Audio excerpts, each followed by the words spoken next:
Hukum atau ilmu hukum adalah suatu sistem aturan atau adat yang secara resmi dianggap mengikat dan dikukuhkan oleh penguasa, pemerintah, atau otoritas melalui lembaga atau institusi hukum.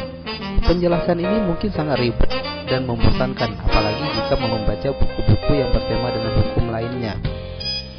Tapi bagaimana jika kita membaca buku tentang hukum yang dibalut dengan sastra?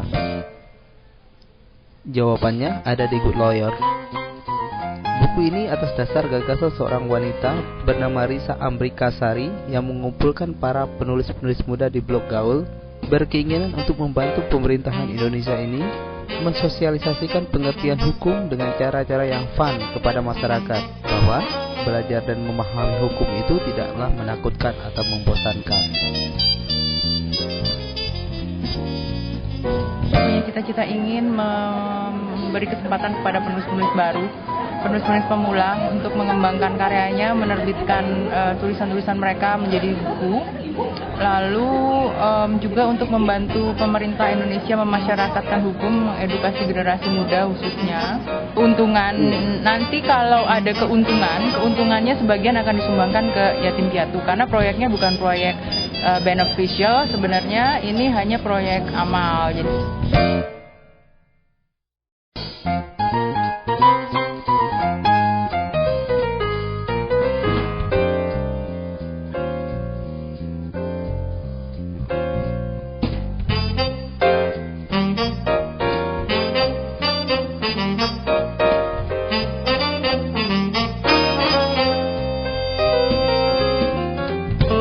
ceritanya tuh yang satu hal yang baru gitu. Maksudnya kan kalau baru itu kan ada merasa tantangan dari diriku sendiri.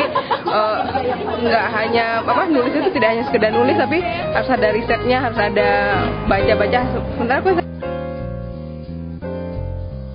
Namun buku ini adalah satu gebrakan yang sangat positif buat perkembangan hukum di Indonesia, karena dia bisa masuk ke lingkungan yang masih muda dan awam hukum, sehingga kita tidak harus selalu mencari jalan yang rumit dengan penyuluhan hukum, tapi bisa juga dengan cara-cara yang lebih fun, lebih nikmat, dan lebih entertain.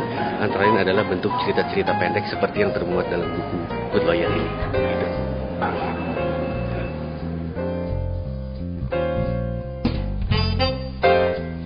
Indosiar.com, Yudi melaporkan dari Jakarta.